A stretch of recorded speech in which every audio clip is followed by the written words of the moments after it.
محترم ناظرین السلام علیکم۔ ناظرین، اس ویڈیو میں ہم بڑی تفصیل سے نفخ روح کے عمل کو بیان کریں گے اور یہ بھی کہ حضرت آدم علیہ السلام نے سب سے پہلے کیا جملہ ارشاد فرمایا، جس میں آدم علیہ السلام نے سب سے پہلے کیا حرکت کی، اور یہ کہ آپ نے آنکھیں روشن ہونے کے بعد سب سے پہلے کیا لکھا ہوا دیکھا۔ ناظرین، تفسیر روح البیان میں حدیث قدسی نقل ہے کہ اللہ تعالیٰ فرماتا ہے کہ میں نے آدم علیہ السلام کی مٹی کو اپنے ہاتھ سے خمیر کیا اور پھر اسے یعنی خمیر کو 40 سال تک چھوڑے رکھا۔ یاد رہے کہ اس عرصے کا ایک دن دنیاوی سال کے 1000 سالوں کے برابر تھا، یہاں تک کہ وہ خشک ہو کر سلسال ہو گیا۔ سلسال اس مٹی کو کہتے ہیں جو نہایت خشک ہو کر ٹھیکری کی طرح بجے۔ پھر اس پر 39 سال غم کا مہ برسایا، بعد ازاں صرف 1 سال راحت و سرور کی بارش ہوئی۔ یہی وجہ ہے کہ بنی آدم کو غم و الم گھیرے ہوئے ہوتے ہیں، لیکن ان کا انجام سرور پرور ہوتا ہے۔ اس کے بعد حضرت آدم علیہ السلام کا پتلا یعنی ڈھانچہ تیار کیا گیا، جو بالکل بے جان تھا، کیونکہ ابھی اس میں روح نہیں پھونکی گئی تھی۔ ملائکہ اس کے پاس سے گزرتے تو اچھی صورت اور بلند قامت دیکھ کر تعجب کرتے، کیونکہ اس سے پہلے اس جیسی شکل و صورت اور جسم انہوں نے نہیں دیکھا تھا۔ اللہ تعالیٰ نے آدم علیہ السلام کا پتلا بنا کر جس جگہ رکھا تھا وہاں سے ابلیس کا بھی گزر ہوتا تھا۔ ایک روز ابلیس اپنی جماعت کے ہمراہ وہاں سے گزرا تو پتلا دیکھ کر کہنے لگا، یہ کس وجہ سے بنایا گیا ہے؟ اپنا ہاتھ ان کے جسم پر مارا تو کھوکھلا معلوم ہوا، تو جسم کے اندر گھس گیا اور پیچھے سے نکل آیا اور اپنی جماعت سے کہنے لگا، یہ کھوکھلا بنا ہے، یہ کسی بات پر ثابت قدم نہ رہ سکے گا۔ اب مجھے بتاؤ اے میری جماعت، اگر اسے تم سے افضل بنایا گیا تو تم کیا کرو گے؟ جماعت نے کہا، ہم وہی کریں گے جو ہمارے مالک کا فرمان ہوگا۔ اس پر ابلیس دل میں خیال کرنے لگا، اگر مجھ سے افضل بنایا گیا تو میں اس کے تابع نہیں رہوں گا، اور اپنی تھوک جمع کر کے پتلے پر پھینکی، جو ناف کی جگہ پر گری، جسے حضرت جبرائیل علیہ السلام نے بحکم خدا وہاں سے ہٹا دیا۔ اس کریدی ہوئی مٹی سے اللہ تعالیٰ نے کتے کو پیدا کیا۔ یہی وجہ ہے کہ اس میں یہ 3 عادتیں پائی جاتی ہیں۔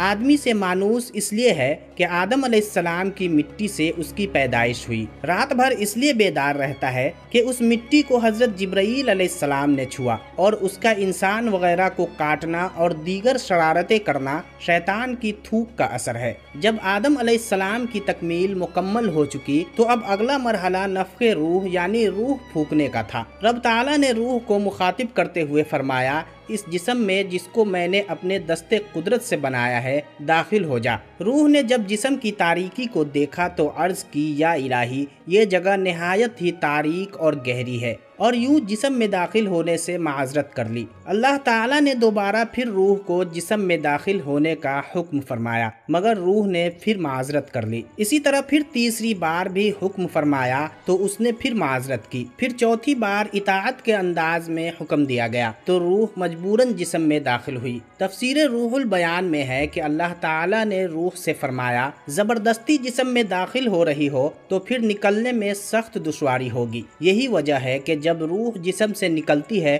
تو سخت تکلیف سے دوچار ہوتی ہے۔ معارج النبوت حصہ اول میں ہے کہ روح کے انکار کا سبب بظاہر یہ بھی تھا کہ روح لطیف و نورانی ہے، جبکہ جسم آدم کثیف و ظلمانی، اس لیے اس میں داخلہ احتلاط اور ہمنشینی سے اقرار کر رہی تھی۔ لیکن جب شمع جمال محمدی صلی اللہ علیہ وسلم کو پیشانی آدم میں منور کیا گیا اور اس کی نورانی شعاعوں سے جسم آدم منور ہوا تو روح بلا تردد سر مبارک حضرت آدم علیہ السلام میں داخل ہوئی۔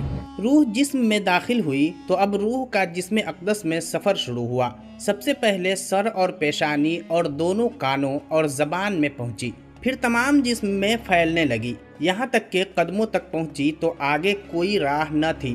واپس ناک کے سوراخوں سے نکلی تو آدم علیہ السلام کو چھینک آ گئی۔ یہ وہ پہلی آواز تھی جو روح کے داخل ہونے کے بعد جسم آدم سے آئی، اور یہ چھینک کی آواز تھی۔ اللہ تعالیٰ نے فرمایا، کہو الحمدللہ رب العالمین۔ تو پھر آدم علیہ السلام نے یہ الفاظ کہے، اور یوں یہ وہ پہلے الفاظ تھے جو زبان آدم سے ادا ہوئی۔ اس کے جواب میں اللہ پاک نے ارشاد فرمایا یرحمک اللہ، اللہ تعالیٰ تجھ پر رحم کرے۔ ناظرین، منقول ہے کہ جب روح گھٹنوں کے اندر داخل ہوئی تو آدم علیہ السلام نے چلنے کو چاہا لیکن چل نہ سکے۔ جب روح قدموں میں پہنچی تو چلنے لگے۔ یہاں آدم علیہ السلام کی عجلت کو دیکھ کر فرمانے باری تعالیٰ ہوا انسان جلد باز پیدا کیا گیا۔ ناظرین، معارج النبوت میں ہے کہ 40 سال روح کاسہ سر میں گھومتی رہی اور جس طرف بھی پہنچتی تو بدن کا وہ حصہ جو ٹھیکروں کی طرح ہو گیا تھا گوشت پوست میں تبدیل ہوتا گیا۔ پھر ان کو ناخنوں کی طرح کا لباس پہنا دیا گیا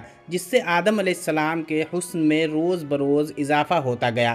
آپ علیہ السلام اسی سے ملبوس تھے اور اسی سے ان کا تاج بنا۔ اور تفسیر روح البیان میں ہے کہ انسانی جسم میں کل 9 دروازے رکھے گئے، ان میں سے 7 تو سر میں ہیں جن میں 2 کان، 2 آنکھیں، ناک کے 2 سوراخ اور حلق یعنی منہ کا راستہ ہے، اور آخری 2 دروازے قبل و دوبر کے جس سے فضلہ خارج ہو، اور عقل کو دماغ میں، حرص کو رانوں میں، غضب کو جگر میں، شجاعت کو قلب میں، رغبت کو حلق میں، ضحک کو تحال میں اور خوشی و غم کو منہ میں رکھا گیا۔ بے شک پاک ہے وہ ذات جس نے ہڈی کو سننے کی اور چربی کو دیکھنے کی اور گوشت کو بولنے کی اور خون کو پہچاننے کی طاقت بخشی۔ نفخ روح مکمل ہوئی، دل دھڑکنا شروع ہوا، دماغ سوچنے کے قابل ہو گیا، سانسیں چل پڑی، کانوں میں آوازیں آنے لگی، بند آنکھیں روشن ہو کر کھل گئی، جسم میں حرکت پیدا ہو گئی۔ اب جو آدم علیہ السلام نے سر مبارک اٹھا کر دیکھا تو پہلی نظر لوح محفوظ اور عرش مجید پر پڑی۔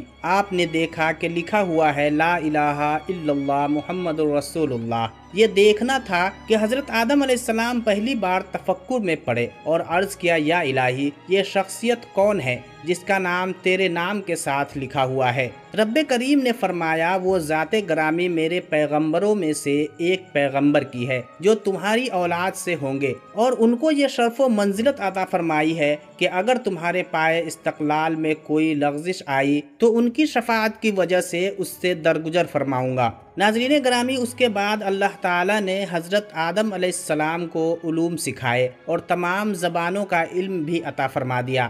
اسی ضمن میں ایک حدیث پاک میں ہے کہ آدم علیہ السلام کو 7 لاکھ لغت سکھائی گئی۔ جب شجر ممنوعہ دکھایا تو لغت عربیہ کے سوا باقی تمام لغتیں سلب ہو گئی۔ پھر جب انہیں نبوت عطا ہوئی تو تمام لغات لوٹا دی گئی۔ یہ ان کا معجزہ تھا کہ قیامت تک ان کی اولاد جتنی لغات بولے گی سب آدم علیہ السلام جانتے اور بولتے بھی تھے۔ واللہ عالم۔ ایک اور حدیث پاک میں ہے کہ رسول اللہ صلی اللہ علیہ وسلم نے فرمایا سب چیزوں کے نمونے آدم علیہ السلام کے سامنے چھوٹی چھوٹی کیروں کی طرح پیش کیے گئے۔ آخر میں دعا گو ہیں کہ اللہ کریم ہمیں ہمیشہ حق کو سچ بیان کرنے کی توفیق عطا فرمائے، آمین۔